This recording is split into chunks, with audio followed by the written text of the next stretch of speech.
Glenn Fry in Detroit was the same, you know.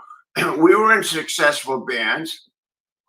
He played for Bob Seger, but we knew that if we were going to be a part of something bigger, it was going to happen in LA. And that was just a community, you know. We would hang out after the shows and play guitar and show ideas to each other. And for a while, we all lived in the same car. And it was great. It was magic.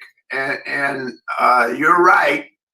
I am one of the founding fathers of Los Angeles craziness, and I'm proud of it. Yeah.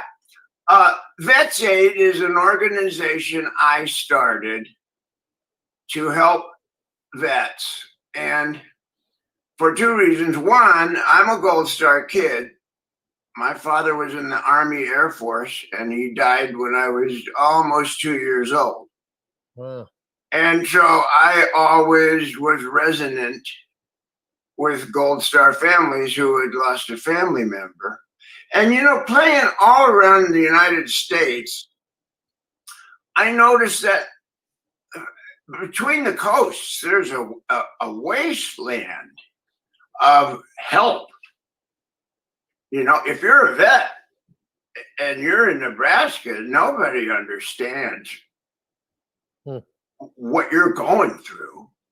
But there's little pockets everywhere that are basically vet run, where they give help and you can go, and they have a suicide hotline number and stuff.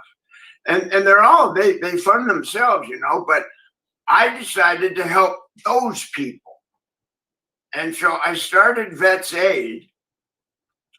And we played 3 years and had a great run, but then COVID came. But there's vet organizations, I don't want to name any, but Wounded Warriors is kind of an example, where they have so much administration costs that very little goes to the vets.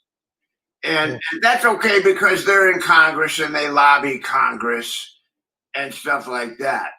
But every penny that we made goes to these regional vet centers to keep them going. And so that's what Vets Aid is all about. Well, let me ask you this: when you were either in high school or college, were there arts classes at that point? Yeah, we had that stuff in Montclair. Montclair had a good system when I was in high school, and I mean back then you had art and you had music, you know. It was a regular thing, right? Yeah. Yeah. But you know, I know that there's no music in schools anymore. Yeah, that's what we. Yeah, and that's awful. That's awful. It really is. It really is. That's, you know,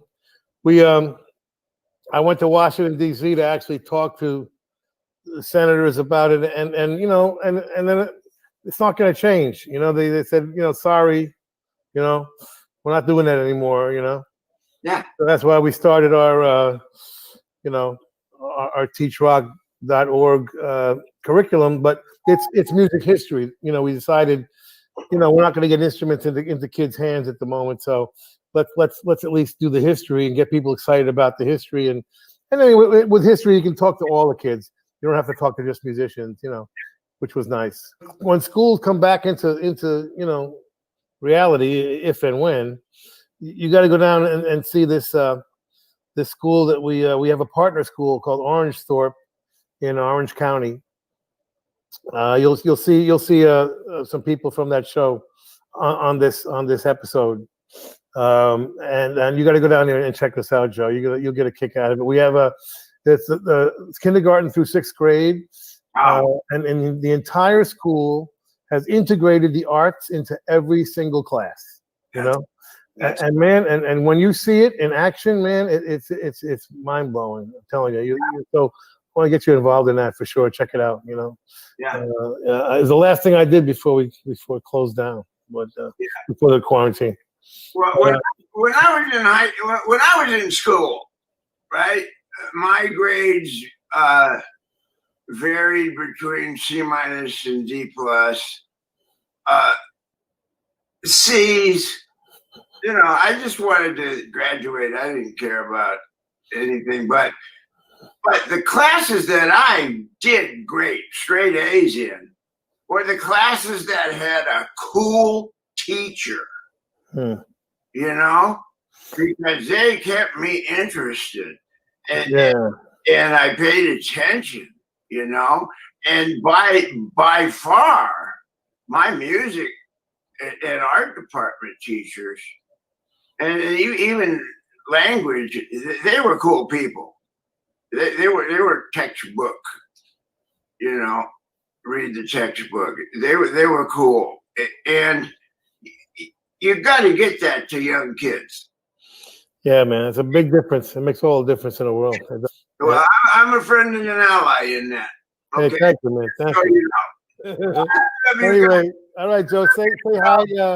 I love your show. Hi to everybody. Thank you. Say hi to the family. I will. Yeah, Take care. Your great wife and everybody who are friendly with the whole family, and say hello. And we'll see you. We'll see you again soon. No, I think you guys should stay 6 feet from each other. You guys should stay 6 feet away from yourselves. That's what I think. All right, Dr. Joe. We leave with Dr. Joe's advice. Yeah. All right. All right. I love you, man. Love you too, man. Take care, buddy. Right. When COVID closed all the schools nationwide, teachers turned to TeachRock. TeachRock is the ultimate free online resource for K-12 teachers of all subjects. Those teachers continue to support our kids, even when they're teaching from home and managing the stresses of their own family lives. Though the uninitiated think that teaching from home must be easy, the truth is teachers are struggling. Creating remote lessons takes teachers much longer than classroom work, and engaging students you can't be with in person is an uphill battle. You might know that if you're joining your kids when they're doing their Zoom classroom calls. That's why TeachRock is more important than ever right now. Now, this fall, TeachRock staff is providing distance learning resources to the schools and full districts in its nationwide partner school network. There's over 200 standards-aligned K-12 lesson plans available for free to every teacher in the world at teachrock.org. For free, any teacher that wants it. teachrock.org. TeachRock is meeting the needs of educators during the pandemic, but they can only do it with your support. So please visit teachrock.org/donate to join the movement to support teachers and students throughout this pandemic. That's teachrock.org/donate. Thank you. So, Drew, right before the quarantine began, and I mean right before, like March 12th. Wow. You're kind of close. We were scheduled to visit our first partner school of the foundation. Now, this was a big moment because we've been working towards this for 15 years. And, we slowly gotten teachers using it and individual teachers, and then some classrooms, and then some schools started to officially accept it, but no school had ever committed to it completely in terms of integrating our curriculum and integrating the arts into every single class on every single grade level. So this was our first one, Orangethorpe in California. So we go, and I was so glad I did. They shot a little bit of video. Oh, good. Yeah, let's just see a little bit of that.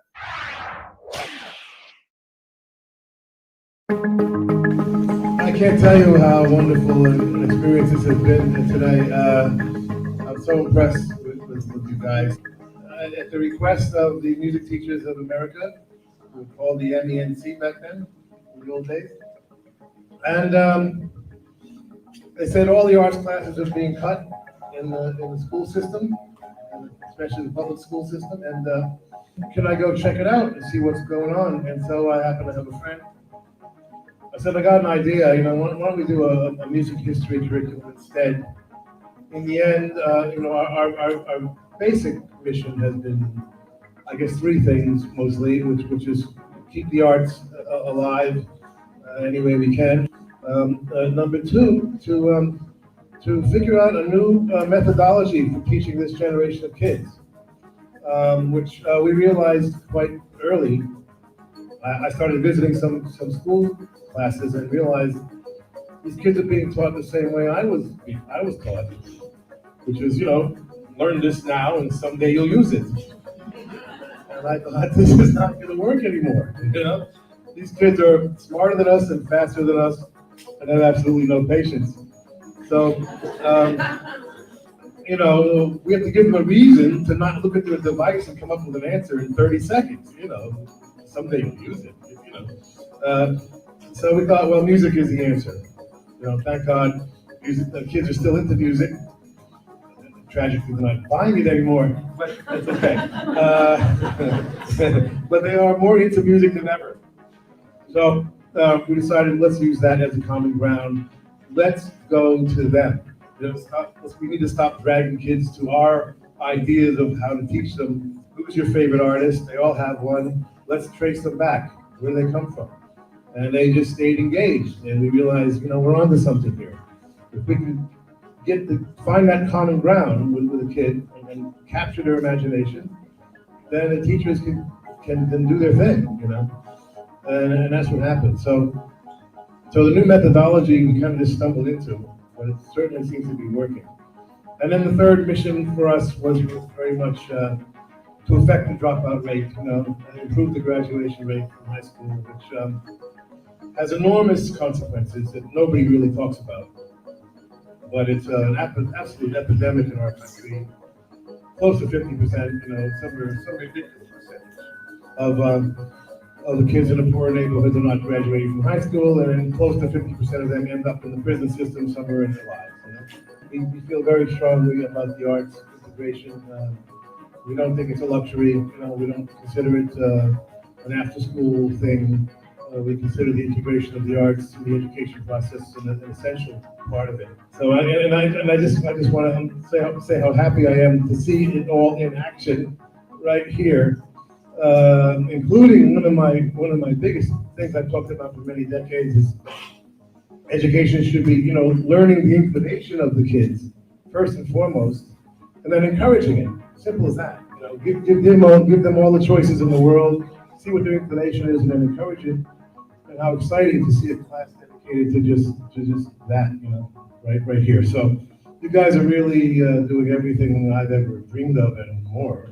You're doing great stuff, and thank you. And I will be back. I'll be back for sure.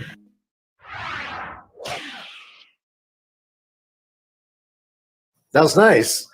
Yeah, it was really mind blowing, and I'm gonna go back there, when we can, and spend more time with them. But they just, amazing. And our whole point is to teach kids how to think rather than what to think. Yeah. And I think that's what's needed for this future. So let's bring on the wonderful woman who really was responsible, the principal of Orange Thorpe, Dr. Ginger Frady, otherwise known as Dr. G. Dr. G. She is. Hello. Hi, Ginger. How are you? I'm good, thank you. You've been a busy woman, I hear, in the off season here. Since you left. We have invented a ton of new ways to do school in just 6 short months. Just integrating the arts into every single class and every single grade level was just so cool to see. It was like, wow, it's actually possible to do this, and that was just one of the greatest moments of my life. I'm not exaggerating.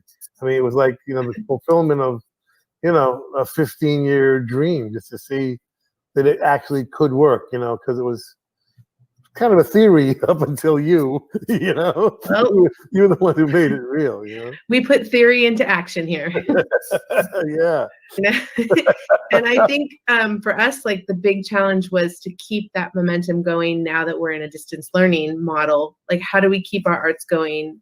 One of the first things we did was get our art journals that all of our students have in their hands. So we got those to kids and they were using them. Since school has come back in August, the kids have them at home. Teachers are using them through that distance learning platforms. We did a school-wide Beatles Here Comes the Sun lesson with TeachRock at the end of the school year with Apple, and that was awesome. So just want to keep that forward momentum going.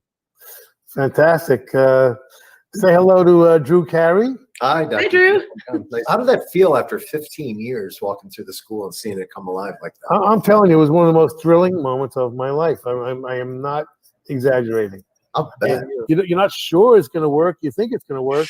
Yeah. When you see it, man, it's like, whoa, this is big time. You know, this is a game changer. Dr. G, how did you feel? Because you've been in education for a long time. How did you feel when you were first going over the materials and the curriculum and seeing how it was laid out? Was it all ready to go out of the box? Yes, my last 8 years in the classroom, I was sixth grade, so it was like perfect for sixth grade. But even my kinder teacher, and that's the team you're going to talk to next. But my kinder team was able to take the lessons that are written by TeachRock and adapt them down for even our 5- and 6-year-olds. Wow. Let's bring on the teachers, huh, Ginger? What do you think? Sounds good. So Katie Duchsherer and Alyssa Larnerd are two of our teachers here at Orangethorpe. They were a kindergarten team last year. This year, Alyssa's teaching kindergarten, and Katie has actually stepped out of the classroom, and she is now a coach and mentor. So she has 5 teachers that she's working with this year as a teacher on special assignment, kind of helping them continue to perfect their craft. All right. And there they are. Hey, how you doing? Hi. Hello, lady. Hello. So tell us, how much of an adjustment did it require, and you know, what do you think of the idea when Ginger proposed it? We were excited to like hit the ground running with all these amazing lessons for our kids. Was you doing the class with the dance shows, right? That was your show. Yes, class. with doing the twist with Chubby Checker. Oh my God, it was just amazing. I'm telling you, Drew. When things go back up running, I'm telling you, I'm bringing the whole world to Orangethorpe. Okay, I'm bringing everybody I know to witness this, because you got to see this in action. After they like show a video, Drew, you know, and then they would say, okay, now talk to your partner about what you just saw, you know, and these little kids would talk to each other, and you know, it seems like a simple idea, but I thought it was just brilliant.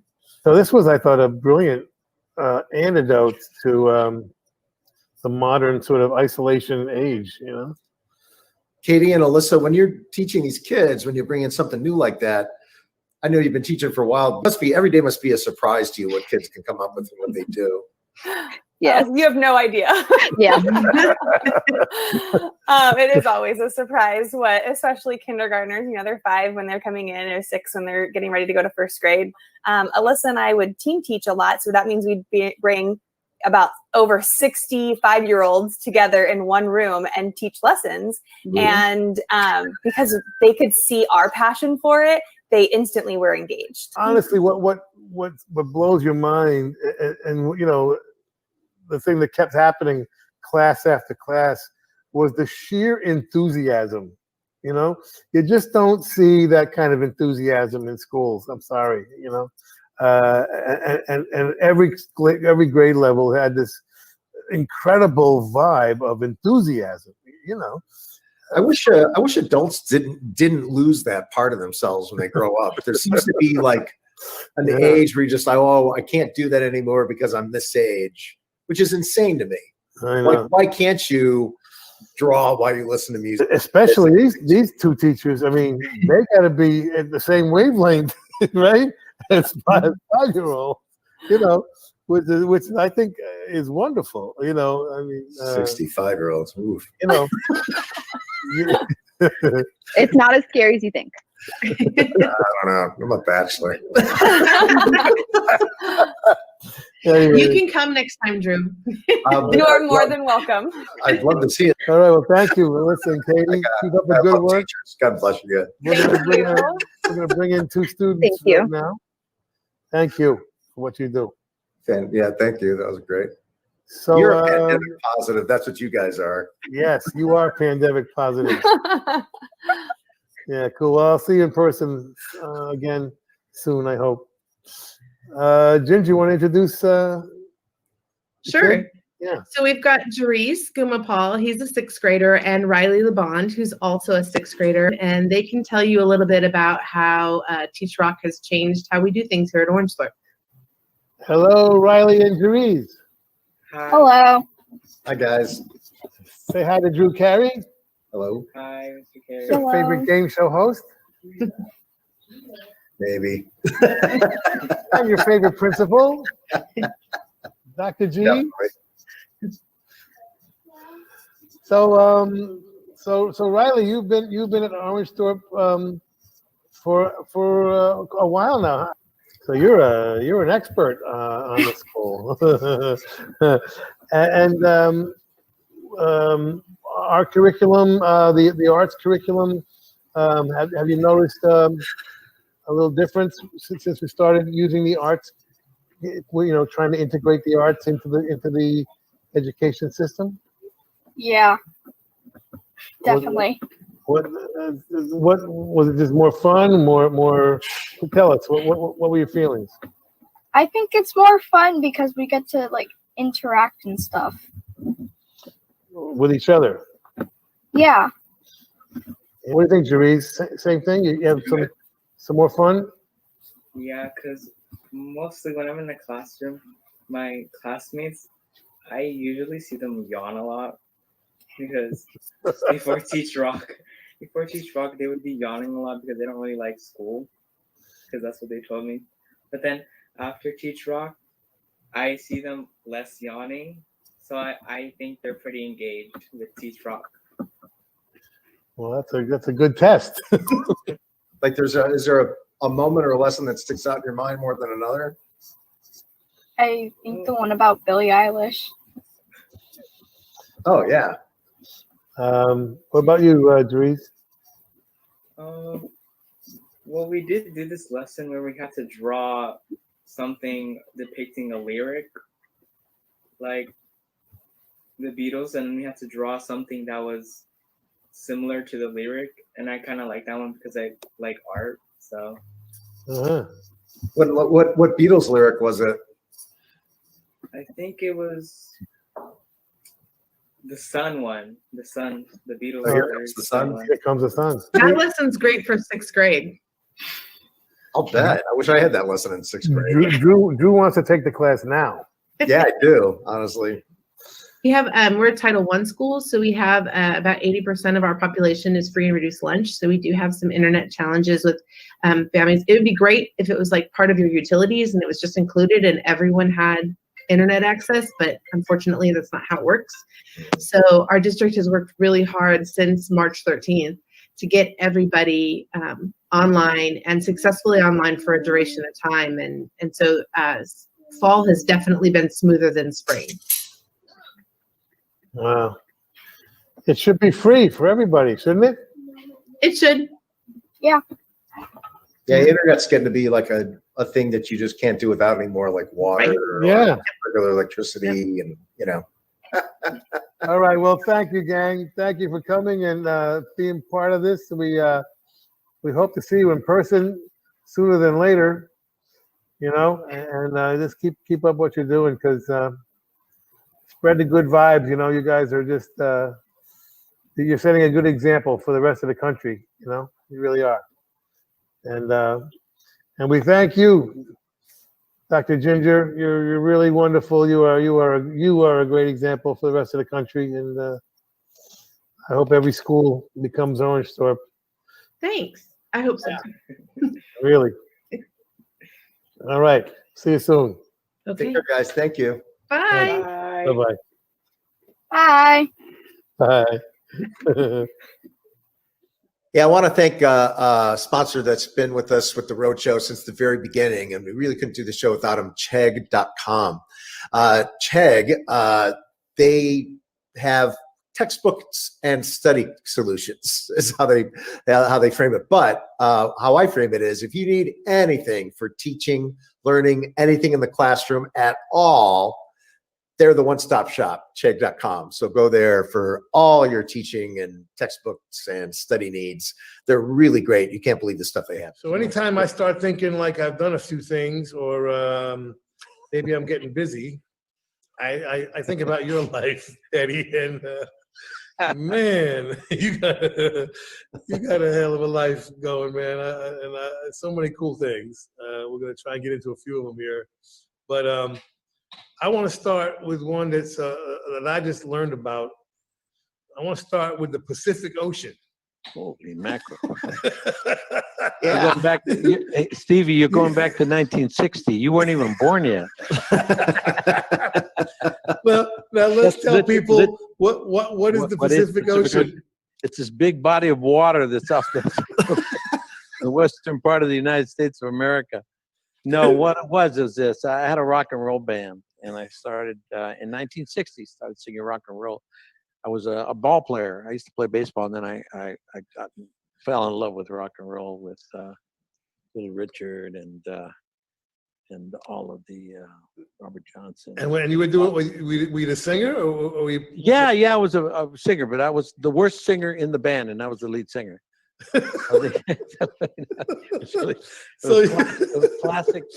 classic. You know. It happens with bands sometimes, doesn't it? Yeah, I mean, basically, it was a situation where it was a rock and roll band, and we played a lot. We really played a lot, and it taught me a lot about discipline, determination, perseverance, and patience. It were the key ingredients that I've been able to understand my life through, because I learned it when I was 5 years old. I played baseball every day, 7 days a week.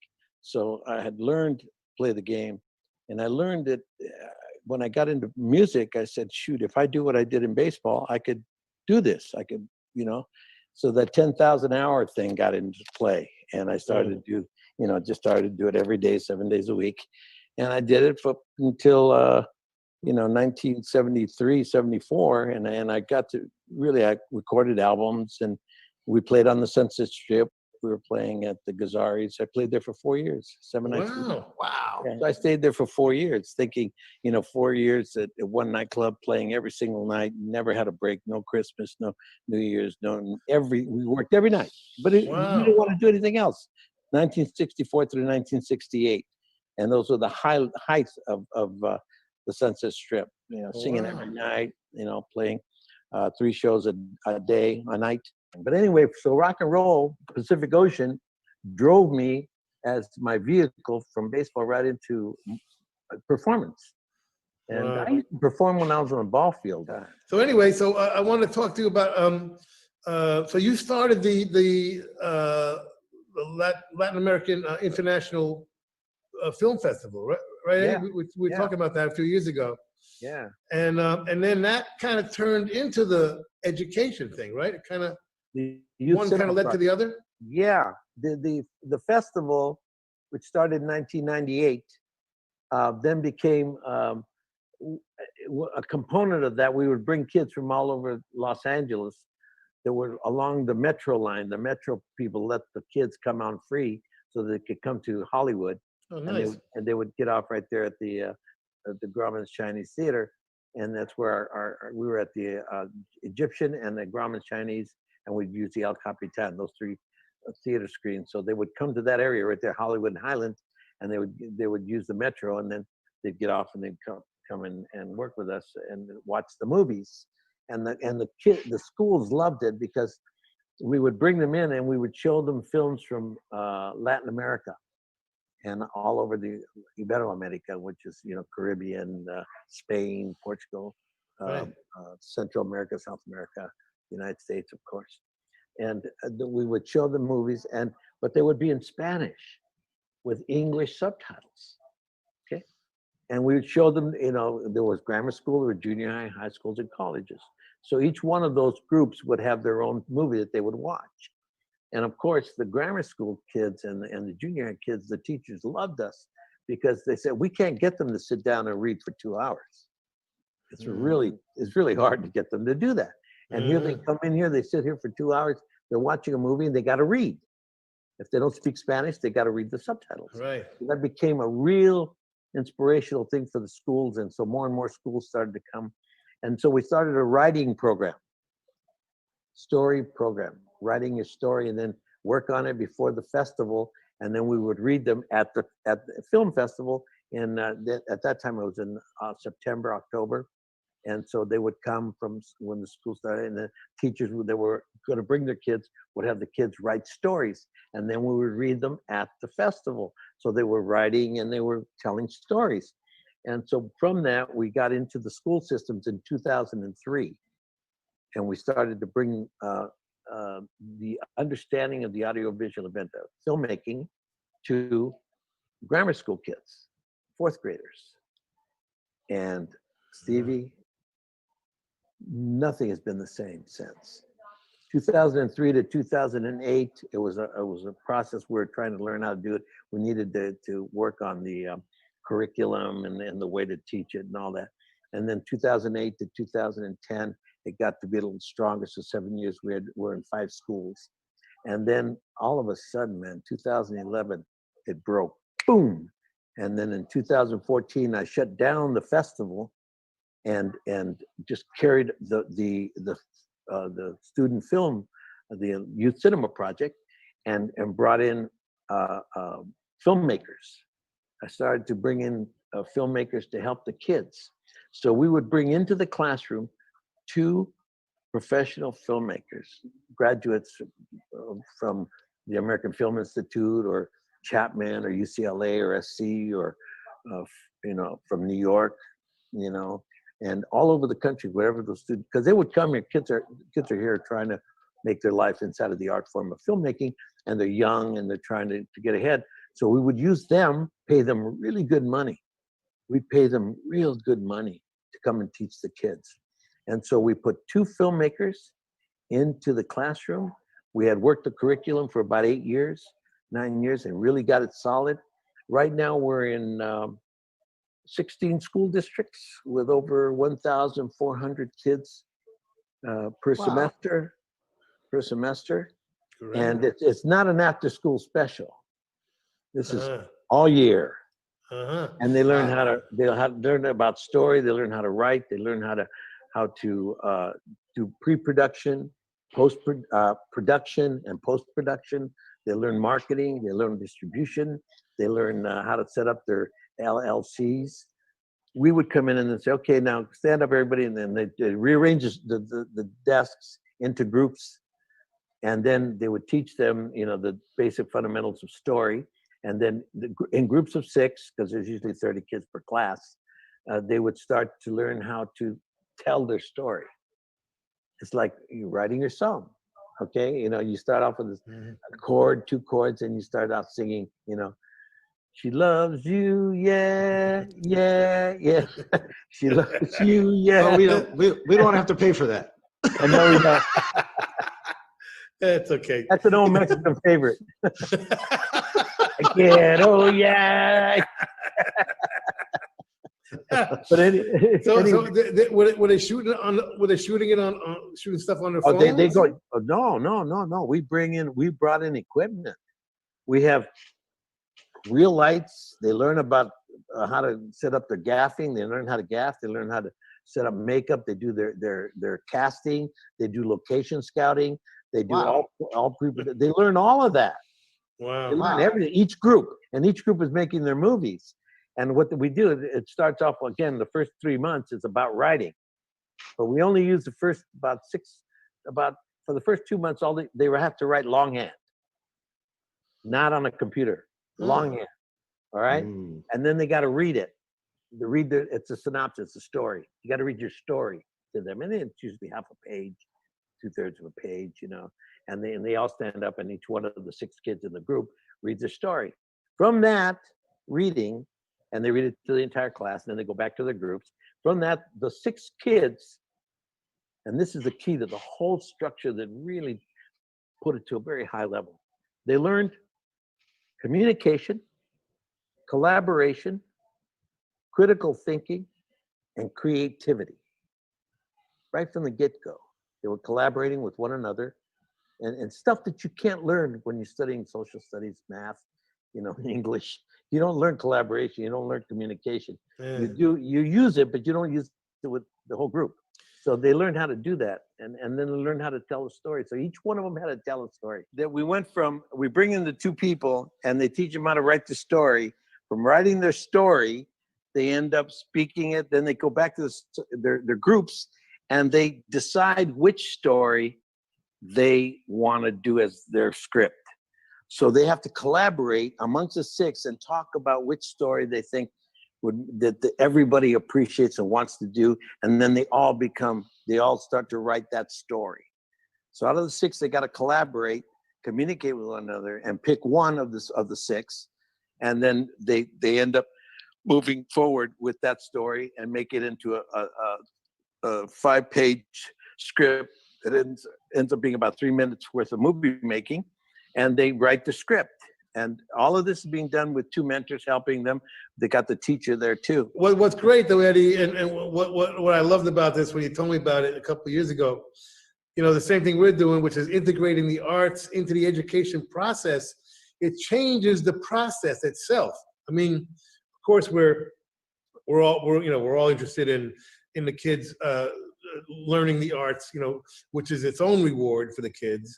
And of course, we want the arts to be continued anyway, but it's beyond that, because the arts plays on a different part of the brain, and you don't have the pressure of that precision that has to do with the sciences or math. It has to do with imagination and instinct, and emotion, and the things you're talking about, collaboration and communicating in the real world, with real people. We're always trying to tell people we tell the teachers, we got to start teaching in the present tense. Okay, this generation wants something they can use now. They don't tell them learn this now and someday you'll use it. That ain't gonna work for this generation. Give them something they can use right now. And that's exactly what you're doing. Which is so fantastic. Yeah, all these skills of compromise and collaboration. And working together, giving a little, taking a little, pushing forth your idea if you believe in it. That's all stuff you have to use. I don't care what you do for a living. Right. That's all the time. If you're working in a factory, you got to do that just to figure out where you're going to sit. That's it. That's it. Drew, we're doing this, Drew and Stevie. When we're doing this, we are not trying to make filmmakers. Okay, what we're trying to make is lifelong learners. Yeah. The teachers say, man, when you guys are done with them, you guys, they're English. They like studying more. They like they listen better. I guarantee you right now, you got to be affecting the dropout rate. You got to be, right? We went in one school system, Stevie, in one school system in Santa Ana. Their junior and high school had lost 400 kids. Okay, drop out, going off to parochial schools, private schools, charter schools, and the Santa Ana public school system. We implemented our program in about 2011, 2012. We put it in, and by 2014, 600 kids returned. So they started to come back because they couldn't find this program anywhere else. You had to be inside of that school system. We were into the grammar schools, junior highs, and high schools, and now that chain has been picked up by Chapman University, and Chapman is giving scholarships to the students that go through this program. Wow! Full ride scholarships. Chapman's and they're not the best film school in Southern California right now. Yeah, but guess what? You know what they said to them? They said, you don't have to come, your students don't have to come in here and become filmmakers. They can do anything they want. We want the kind of students that they are, we want those students here. Wow. And so we did it. we had crossed into that place where we had touched and affected the children so much. And yeah, I mean, some of them have become, first ADs. They have become directors. They are going into producing, because we've been doing this now long enough so that we're watching the kids go off into college and then graduating from college now too. So we're seeing we're tracking them. We have Stanford University that did an assessment. That's one of the best schools for assessment in the world. Their PhD program is just like exquisite, Stanford University's. So they came and they used their students that are in their doctoral program to come in and do the assessments for our program, because they had heard about it. So they came in and they started to work with us, and they wrote things that they said to me, and it's in the paperwork. They go, you guys don't even understand what you guys are doing. You have no idea what effect you are having on these students.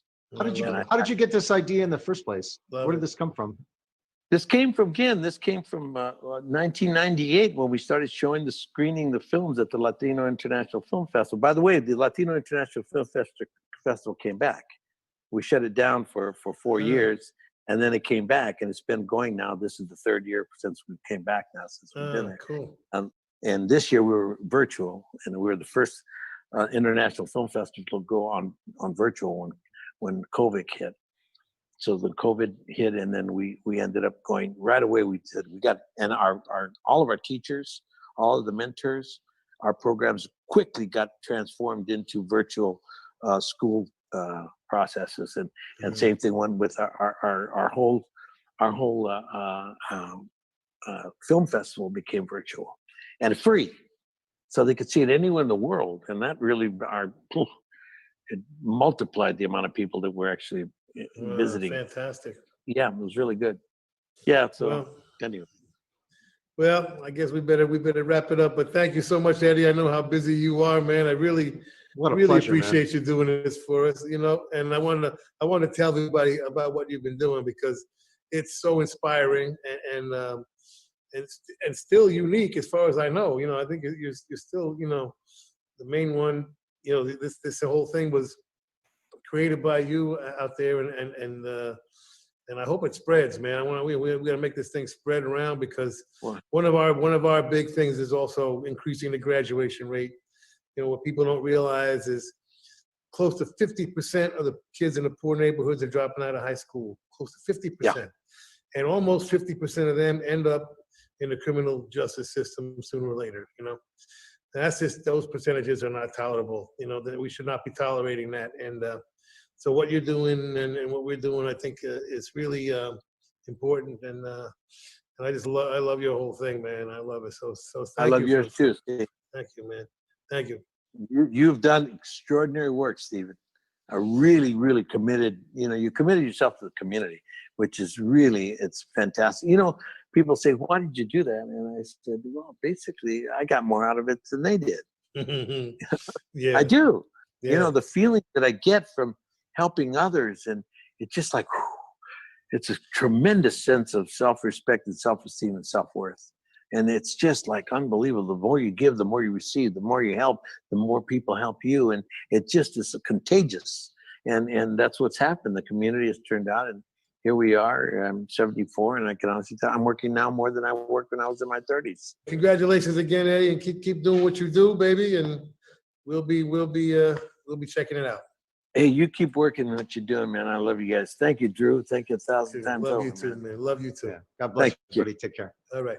Thank you. Spread Music Now puts students on a path to college, career, and life success by funding quality music education for underserved youth in and out of the classroom. The new Spread Music Now YouTube page picks up where their tour-based artist ambassador program left off as the country shut down. Check out their work at youtube.com/musicempowers. That's youtube.com/musicempowers. And subscribe to join in as they grow and share cool music content. Blackwing Foundation develops and supports innovative partnerships that have a sustainable, positive impact on arts and music participation and learning in the classroom. Blackwing is proud to support TeachRock through the Ignite the Arts Grants program to strengthen and enhance adoption of its distant learning initiatives, as well as development of new content that enhances students' lives. Little Stephen launched the not-for-profit Rock and Roll Forever Foundation with a stellar founders board over a decade ago. And since then, they've provided teachers and students free standards-aligned resources through the TeachRock.org curriculum year after year. But 2020 is not like any of those years. Across the nation, schools are closed and teachers are teaching through Zoom. Did you know that preparing to lead a remote class can take a teacher 5 times longer than usual? And they're balancing that extra labor with the increased burden of social work and family responsibilities in this unprecedented time.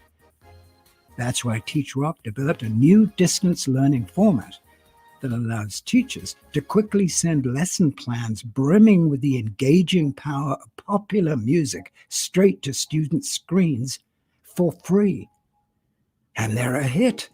There have never been more teachers and students benefiting from the curriculum at teachrock.org than there are right now. So please join us in the movement to make music connect us, even when we're apart, by visiting teachrock.org/donate and supporting the curriculum today.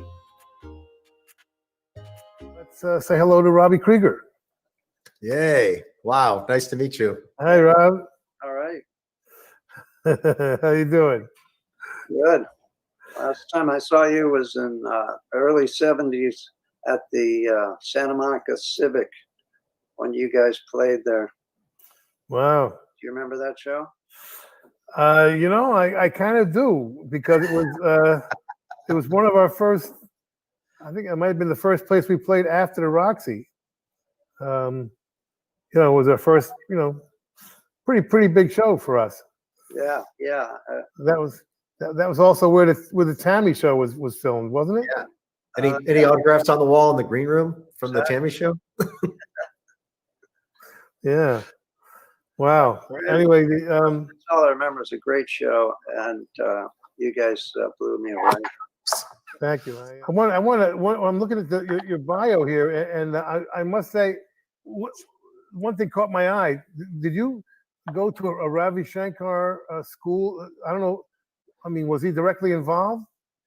Not as much as I would have liked. There was a guy named Hari Hao Rao who was his second in command, and he was kind of the teacher. But Robbie did come once in a while, and that was pretty cool.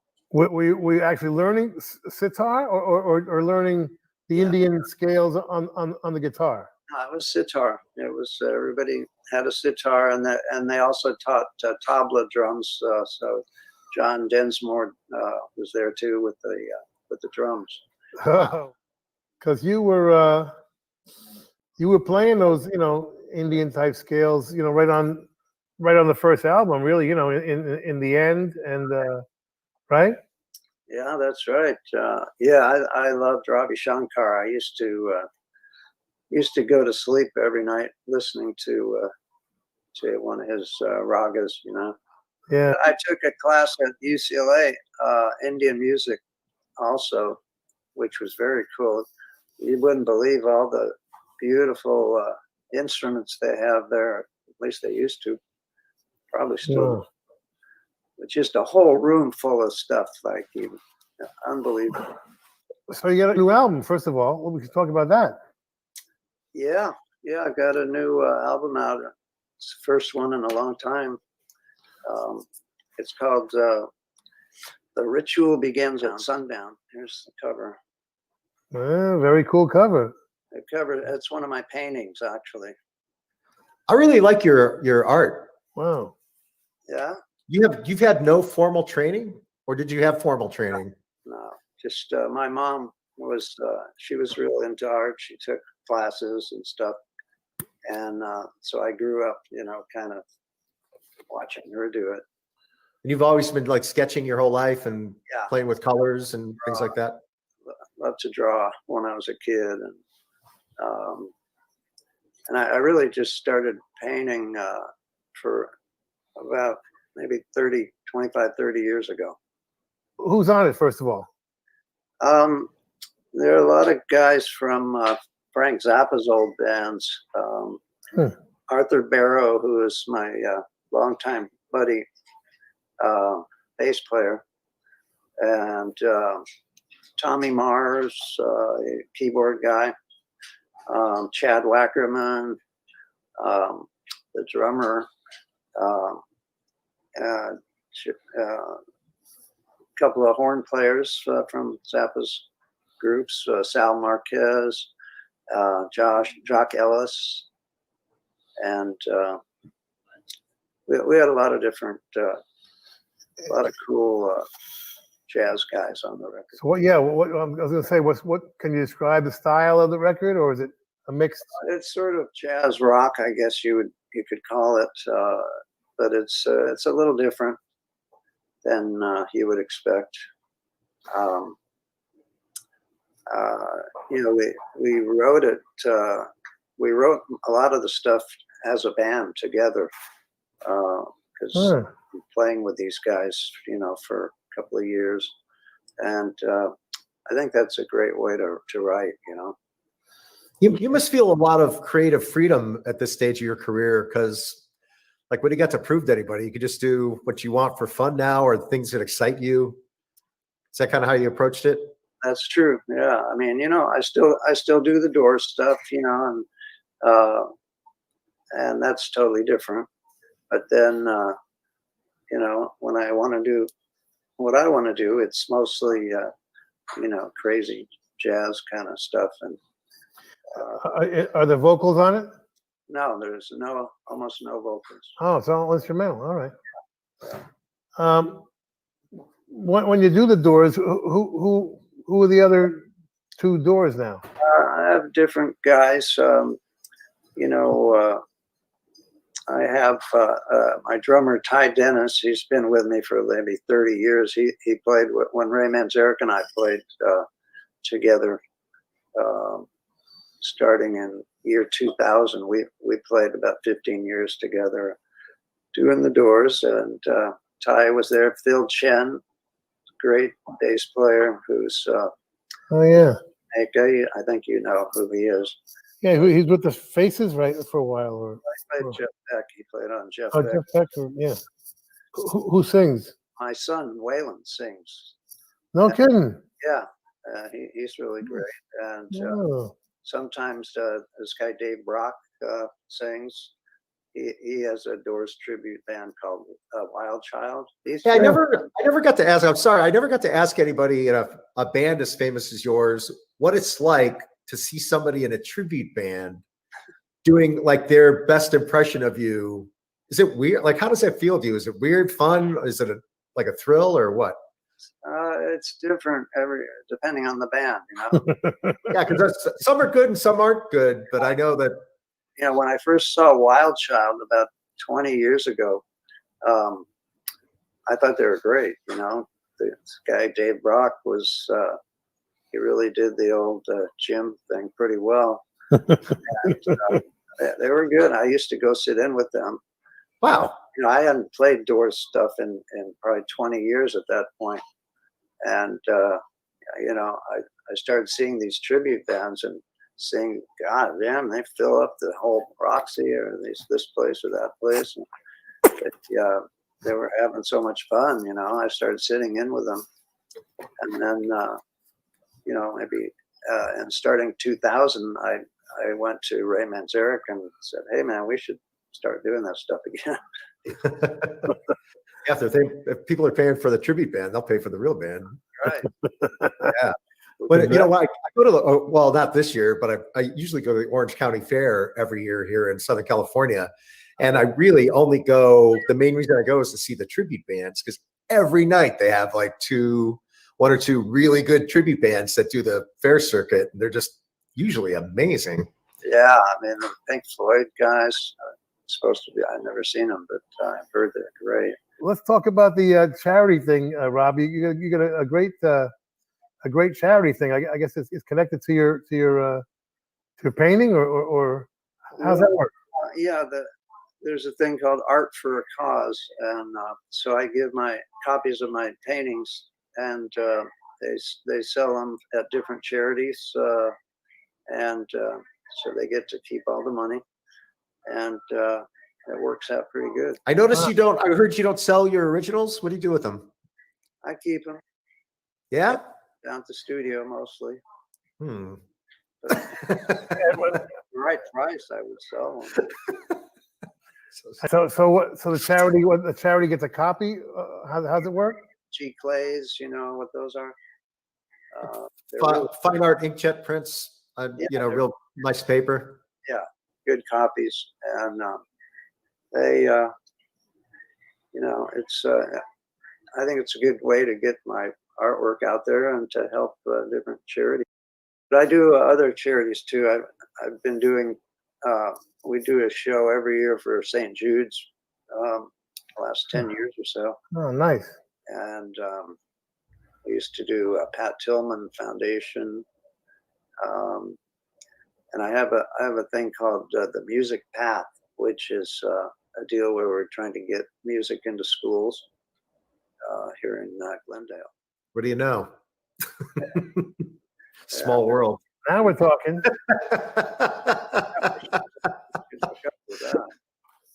Yeah, that's great. That's great. When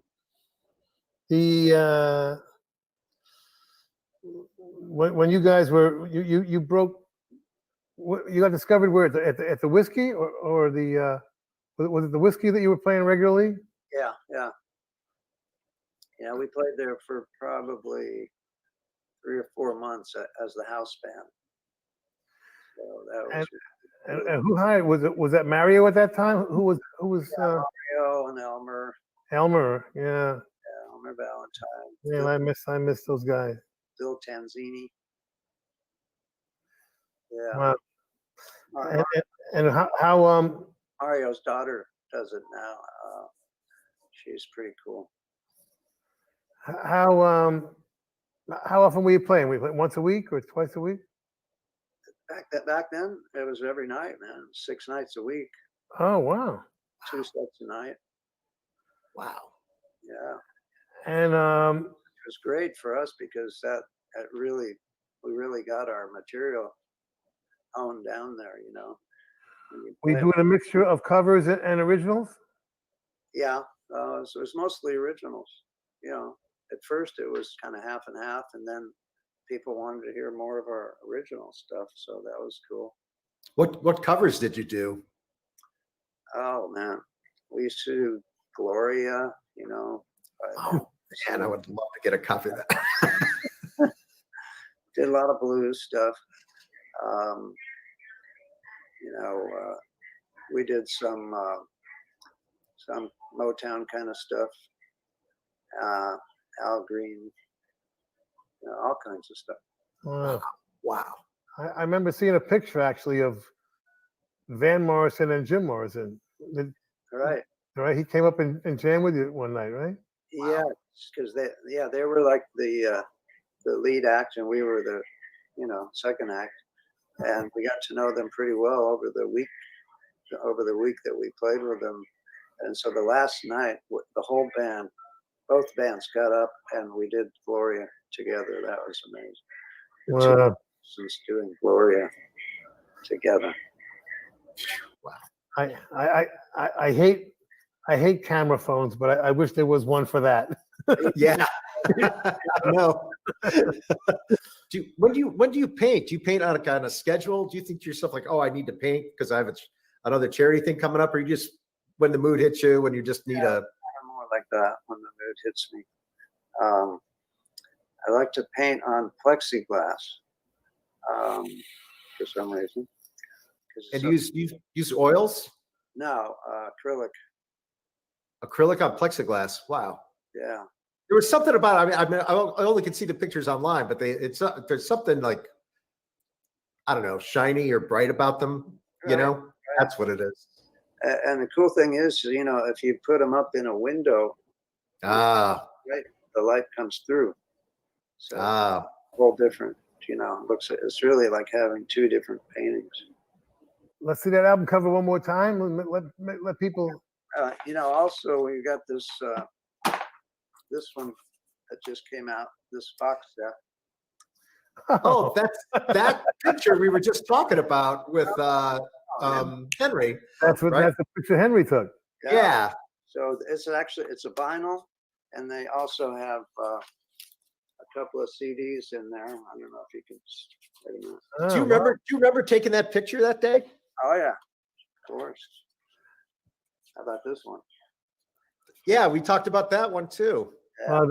That's inside the Hard Rock Cafe. Right, in the Hard Rock Cafe. There was this one story that I was going to tell when Henry was on.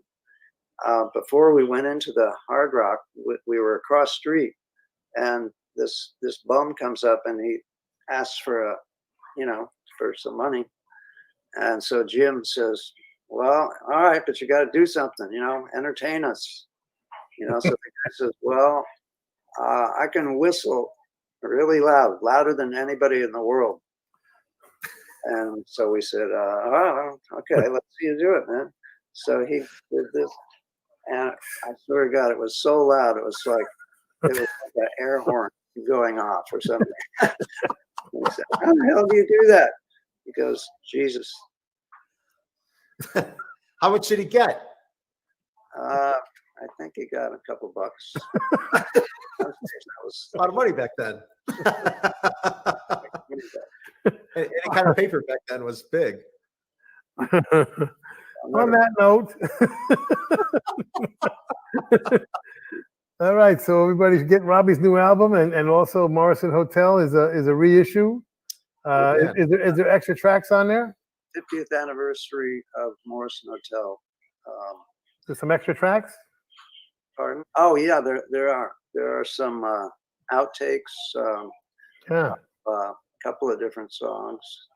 On one there's this one song. There must be 20 outtakes, and it's kind of interesting to see how it evolved into the final song. Yeah, cool. I love stuff like that. What do you call it? Roadhouse Blues. There's a couple of outtakes from that. Very cool, man. Very cool. I always imagine those songs, because I've heard them so much. I always imagine those songs coming out perfect the first time, and that's it. Just as a listener, I'm like, oh, they really killed that. On the first album, it was like one take. Everything was one or two takes. Wow. Yeah, because we played that stuff at the Whiskey every night. Right. Long. It was so simple. Just turn on the tape machine, and that was it, man. Light My Fire was 2 takes. Wow. Amazing. Wow. Yeah. Did you do the second one just for safety, or? I just wished we had done 3 or 4 takes, because I could have done that solo better. Oh, are you kidding? It was perfect, man. Don't even think about it. Glad I did. Don't second guess yourself. Yeah, man. All right, Robbie. Thank you, man. Good Thanks, seeing man. you. Good to see you guys. Keep up the art, man. It's great. Yeah. Good to see you. Get it into the schools.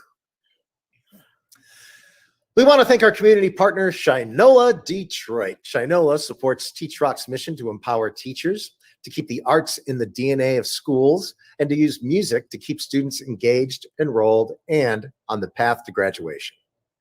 TeachRock would also like to thank HyperX Gaming. Now, HyperX is a product division of Kingston Technology. If you're a gamer, you got to know about HyperX. It's all about high performance. They're the world's largest independent memory manufacturer, Kingston Technology. They feature the best-in-class components. They deliver superior performance, quality, and aesthetic design. Great design. For more than a decade, they've been doing this. HyperX products are the choice of top-rated gamers, tech enthusiasts, and overclockers worldwide. Very excited about our next cat, Drew. Me too. This cat is one of the great photographers in rock history, and he didn't start off that way. He's a member of the Modern Folk Quartet, and which became Quintet at some point. And they were just a very cool part of the folk rock scene, like Love Spoonful and part of that, part of that scene, the Byrds and Mamas and Papas. And but Phil Spector produced them, which is an unusual combination, you know. Yeah, it is. And but he would go on to be the official photographer at both Monterey and Woodstock, which is incredible, you know, alone. Theme song. Let's play a little bit of the theme song, and then we're gonna bring on the great Henry Diltz.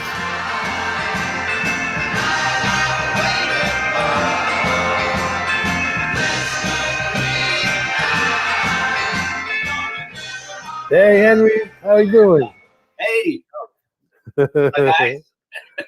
I love that song, Henry. yeah, me too. Harry Nielsen wrote that song. Wow. Oh, I didn't know that. Man, his name pops Yeah, up in a lot of ways like that, doesn't it? Harry Nielsen. We were Phil Spector's folk rock experiment. And a successful experiment. Yeah, I mean- we spent a whole summer going up to his house and sitting around the piano. He'd say, "You sing this, playing our guy." He would play his 12-string with us, and then we would at night we'd go play the Trip on Sunset Strip, and he would come in and play. There is a rose in Spanish Harlem. He play his 12-string, and we would do the oohs and the ahs. Wow, he would sing, he sang it. Yeah. Wow. Well, I mean, you know, he didn't exactly produce it in a folk rock. it was an advanced folk rock style. Right, yeah. It was the wall of sound, but I had my 5-string banjo in there too. Wall of banjos. A wall of folks going on there.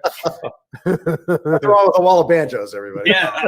Too many banjos. That was great though, man. So you just kind of started taking pictures for the hell of it, right? On the road, singing folk music, doing college concerts and folk clubs back and forth across the country. We went into a little secondhand shop one day, and there was a table full of little cameras, $20. And one of the guys in the group said, "Oh, a camera, I'll have one." And without even thinking, I said, "Yeah, me too." Never, you know. And then we put film in there. We took pictures for a few weeks, and when we got the film developed, it was slide film. I had no idea what it was. I never thought about it. I was just framing up my friends and framing up stuff on the road. So we had a big slideshow, and that's what blew my mind. When I saw that first picture, 8 feet wide, glowing in the dark, you know, with all our hippie friends watching. Wow. I said, "This is magic. I'm going to do more of this." And I would spend all my days in Laurel Canyon photographing my friends, so that on the weekend we could have a slideshow and I could show them pictures of themselves and segue into it, you know. I love how intimate, like one of the great things about your photographs to me is how intimate they are. Is you could tell that you're like a friend of the band, or you have their trust, or whoever's picture you take, because you catch them at a lot of intimate moments. And I know that as a photographer, anybody that's been photographed, you really have to have a lot of trust there and kind of ingratiate yourself so they kind of forget about you or something like that, or let their guard down so you can catch those moments. Was it because you were a musician in the first place that let you get in with them? Or yeah, you know, I mean, I knew all these people from on the road. I mean, David Crosby, Graham Nash, Stephen Stills, Mama Cass, all these people I met on the road as a fellow musician. So when I was hanging out with them, they didn't see me as a photographer. And also, a lot of the time, I wasn't on assignment. You know, I wasn't, "Okay, I'm here, let's get this picture." I was just there for the afternoon hanging out and just, you know, taking little candid random photos when nobody really noticed. You know, and secondly, I'm fascinated by people, not just musicians. I mean, I studied psychology in college simply because I was interested in people. What is this? How do we do this? Who are we? You know, and so that same fascination went into the photography, being able to be a fly on the wall, as they say, you know, and just watch people. That's kind of what I do. I'm an observer. You know, I document. They say, "Oh, this is a great shot. We could use this for publicity. You know, show it to our manager." And then it got to be album covers, and then I teamed up with a really cool guy named Gary Burden, who was a friend of Mama Cass's, and he was an architect helping her remodel her house. And Mama Cass said, Gary, I want you to do my first solo album cover. And he said, well, Cass, I'm an architect. I'm not a graphic artist. And she said, well, you make a blueprint, you make an album cover. What's the difference? And so he said, oh, okay. And then right after that, he saw me at a Love-In taking photos, one Sunday afternoon in Griffith Park. And he said, hey, you want to help me do an album cover? And I did. And we did 200 album covers together. Can you explain really quickly, since you were at one, to any young people watching, what a Love-In? A Love-In was it was like on a Sunday afternoon, and the word would get around. Hey, we're all going to meet like at noon at Griffith Park, over by the merry-go-round or wherever it was.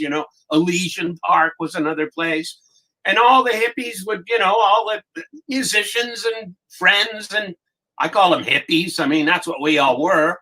And we'd all go there and just have a lovely afternoon. Kind of people would spread out blankets, bring the kids. People would have, some musicians would bring their guitars. There'd be music and just a hangout. Just a chill hang, right? Yeah.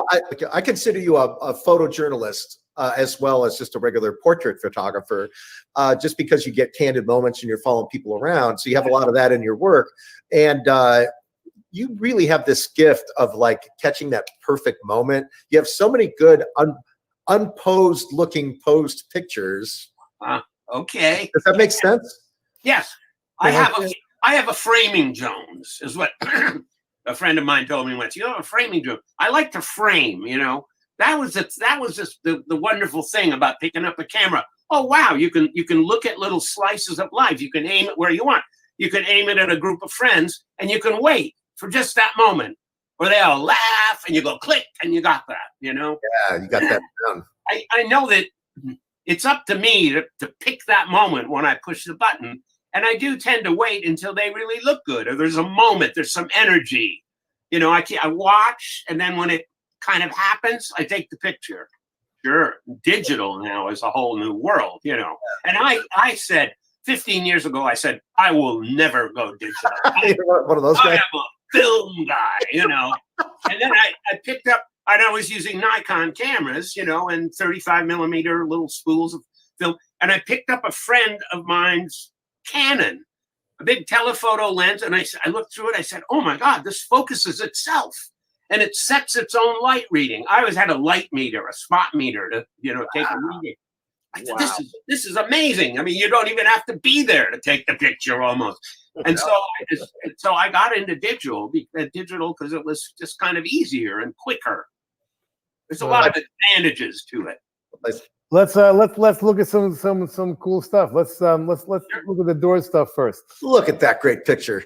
That's an album cover right there. Yeah, look how great it is. A frame and a frame and a frame. We went down to this old derelict, funky hotel that Ray Manzarek had seen. And we went down there and I told the guy behind the desk, we're just going to come in the lobby and take some photos. And he said, no, you can't take any photos. A slumlord owned that hotel, and everybody was scared to death of this guy. And you can't without the owner's permission. So we went outside and we were standing. I said, well, we can do it in front of the window. They can't stop us because we're outside on the sidewalk.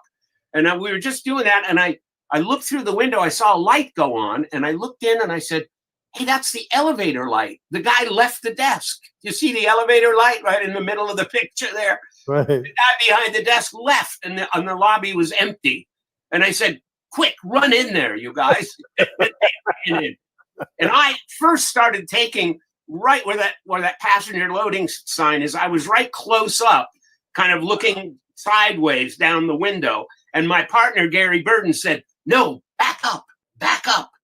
Get the whole window. And I backed up all the way across the street and to get that whole window framed like that, because even the street lamp on the right is giving you a little bit of a frame too. It's such a great picture. And that little the car light on the left side. Yeah. And was Jim Morrison wearing a jacket or just that white shirt? No, just the white shirt. Because that's amazing too. That it's almost like that somebody styled it and had the lead singer in white to make him pop. Yeah, and said, okay, you go there and put your hands up like this, and you go there, and Robby, you stand in the back. No, they ran in there and hit those spots. No one said a word. Man. Yeah, and nowadays that would have taken an hour to put that picture together. Yeah, right. It took us 5 minutes. We walked outside, and Jim said, "Well, let's go get a drink." It was about 4:00 in the afternoon. Sure. We climbed into their Volkswagen van and drove a few blocks to Skid Row, where it was all bars and pawn shops, and we didn't know where to stop.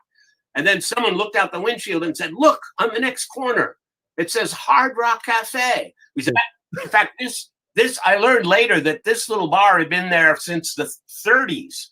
So hard rock meant mining or rock in a hard place or something. And when their Morrison Hotel album came out, there was a picture of this on the back.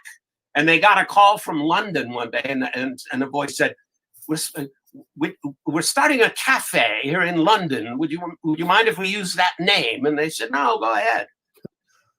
So in that one day, we did the Morrison Hotel, which years later I've started a gallery, photo gallery, music photo gallery with a bunch of friends, and we accidentally named it the Morrison Hotel Gallery. So we discovered the Morrison Hotel Gallery and the Hard Rock Cafe, sort of two empires, within a span of a couple of hours. And this is a shot in the Hard Rock Cafe with Jim sort of pinning me from the other side of the bar. What time of year was that? Because it says Happy New Year on the sign. Yeah, it was like December 17th, something like that. Wow. 1969, yeah. Wow. But, you got that from Jim a lot. Jim was, people think he was kind of a wild man. He was very quiet, he just liked to observe. He was a real observer because he was a poet, He liked to just watch what was going on. In this bar, he would buy beer for some of the old guys in there, the old winos, because he wanted to hear their stories. They'd say, "Oh, I ran away from home, joined the Merchant Marines when I was 16. And he'd just sit there listening to that. He could see, poems going in his head, How did you get the light in there with all the backlight in there? How did you get the light in there? Where's that coming from? Another window off to the side or something? I think one of my millennials. All natural light you use, right? All the time? I didn't use any light. I always use natural light. God's light, as I say. There was a little bit of light, and actually somebody did lighten that a little bit. Originally, it was a bit darker. There's another album cover, huh? The Crosby, Stills and Nash. Yes, yeah, that was another. Let's see that one. Granddaddy album cover that day. Wow. Is this natural light too? Natural light. Yep. That's insane. Right off of Santa Monica Boulevard in West Hollywood. And these guys were doing their first album, and I'd known all of these guys for a few years before this, and me and Gary knew them, and they were recording, but they had no photo, to put in the trade magazines or the newspaper, nothing to announce that they were recording together.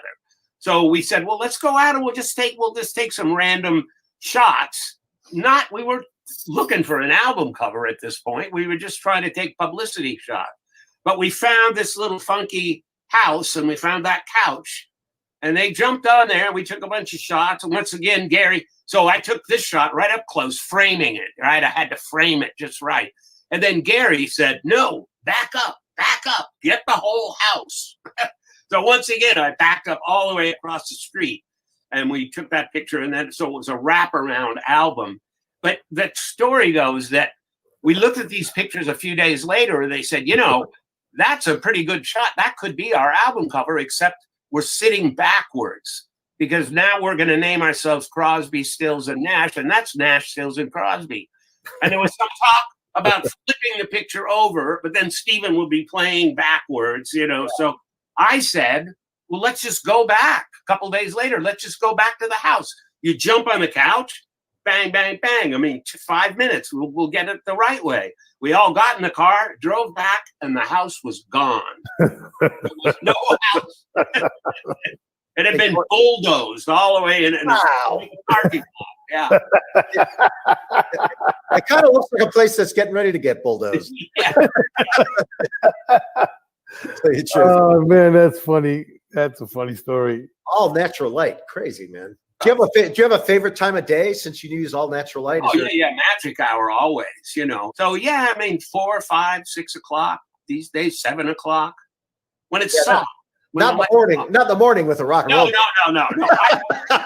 I don't get up till noon. The next day.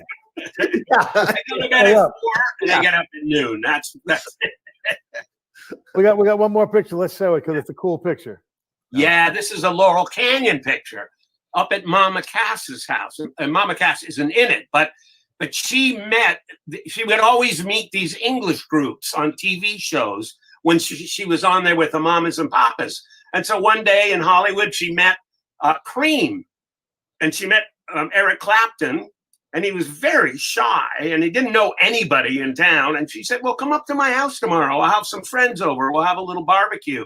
And so she invited David Crosby there in the back, and he brought his newly discovered protege, Joni Mitchell. And she sat there and played her whole first album. Before they were in the midst of recording it, so no one had heard any of these songs. And Eric Clapton is sitting there, and he stared at her the whole, 40 minutes. He just staring at her because you see, she's got her fingers right across the fretboard. She tuned her guitar, and then she didn't play chords. She just laid her finger straight across. And the great blues player had never seen that before. He was gobsmacked, as they say, And then in the foreground is Mama Cass's daughter, Owen, chewing on one of my Kodak film cans. Wow. Amazing shot. That was really. a great day. Yeah. Man.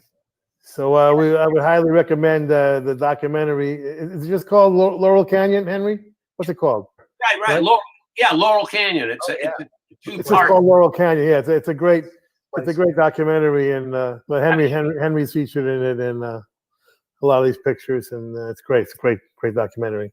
Amazing. Anyway, really great to see you. Great to meet you, Henry. And Thanks, Steve. hopefully we'll all be able to get a drink at Morrison Hotel.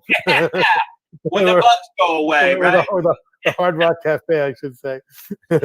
Yeah, when the bugs go away. Yeah. Right. Okay, we'll do that one day. Cool, man. Cool. All right. Good talking to you guys. Pleasure. All right. Well, that was a hell of a show, Drew, wasn't it? I loved it. It was a thrill for me. I don't know everybody. I hope everybody at home had such a good time as I did. We want to thank our fabulous guests, Edward James Olmos, doing fantastic thing. And people should tune in and support that. Write to us and we'll tell you how to do that. Joe Walsh, very cool Joe Walsh. He's so funny and so great. Robby Krieger from the Doors, who does his,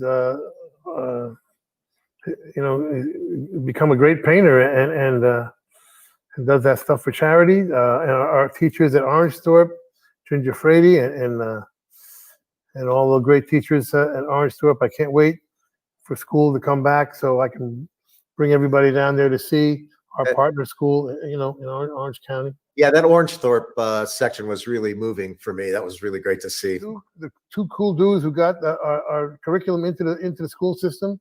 That's Brian and Michael. Brian and Michael. Yeah. Say their last names. Michael Sinclair and Brian Fritch. Right. Fantastic. Henry Diltz. Thank you, Henry, bringing all the great pictures. And oh yeah, he was fascinating. And Michael DeBar, of course, helping us out. Yeah. Our morning guy at Little Stevens Underground Garage, Channel 21, Sirius Satellite. And the next time we see everybody will be at our annual fundraiser, November 21st, our Stand with Teachers annual event, which we'll have a bunch of fun people on that show also. So it's been a terrific year. In spite of this pandemic, at least we had the curriculum already online, so teachers are using it. All I can say is don't rush back to school till it's safe. Yeah. I don't care what anybody says. Make sure it's safe. I worry about the teachers not so worried about the kids, but the teachers and the grandparents. Once the kids come home, Yeah, that's what I'm worried about. Maintenance people, janitors, and Oh yeah. caterers, and in the lunchroom, and bus drivers. So we gotta really play it safe, and everybody should be wearing masks. It should be mandatory masks in every school. Everybody should be demanding that. But anyway, that aside, thank you all for tuning in. And we'll see you November 21st. Thank you, Drew. Yeah, thanks, Stephen. It was a pleasure. You're the best. Thank you. We'll end tonight's episode with a special video from Robby Krieger's new album, but first, some special thanks. The staff at TeachRock.org would like to offer an extra special thanks to their founder and fearless leader, Stevie Van Zandt. We're so grateful for the time you dedicate and donate to this work, for your heartfelt commitment to teachers and students, for your unique worldview towards music and culture that brings people together and this work to life. Thank you, Stevie. TeachRock also sends a safely distanced bear hug to Drew Carey, who now must add scholar to the list of talents on his lengthy resume. Drew, thank you for the time you've invested in bringing the joy of music and the TeachRock mission to the masses. Special thanks to our presenting sponsor, Chegg Incorporated, and Dan Rosenwig for making Roadshow possible. We also thank Von Sorensen for his outstanding Roadshow support. Tonight's show was also brought to you by the Blackwing Foundation, Shinola Detroit, Vic Gutman and Associates, Spread Music Now, and HyperX Gaming. As always, tonight's show was hosted by Stevie Van Zandt and Drew Carey. It featured guest artists Henry Diltz, Michael DeBar, Edward James Olmos, Robby Krieger, and Joe Walsh. We welcome guest educators Katie Duchsherer, Dr. Ginger Frady, Brian Fritch, Alyssa Larnerd, and Michael Sinclair. Special thanks to those Orangethorpe 6th graders, Jerice Gumapal and Riley LeBlond. Tonight's show was produced by Stevie Van Zandt, Bill Carbone, Michael Ann Haders, and Amani Wilson, with production assistance from Rolando Alvarado, Eddie Bernard, Carly Gora, Abigail Rice, and me, Rich Russo. A special thanks to Louis Rosanico, Rick Buck, Kid Leo, Susie Buffett, Ted Schlein, and Kenny Weinstein, with technical production from Digimentors, Shrushi Hebar, Rajni Menon, Neil Parikh, Steve Taylor, Julia Weeks, Sri Srinivasan. And now we leave you with Slide Home from Robby Krieger's new album. The ritual begins at sundown. Take it away, Robby.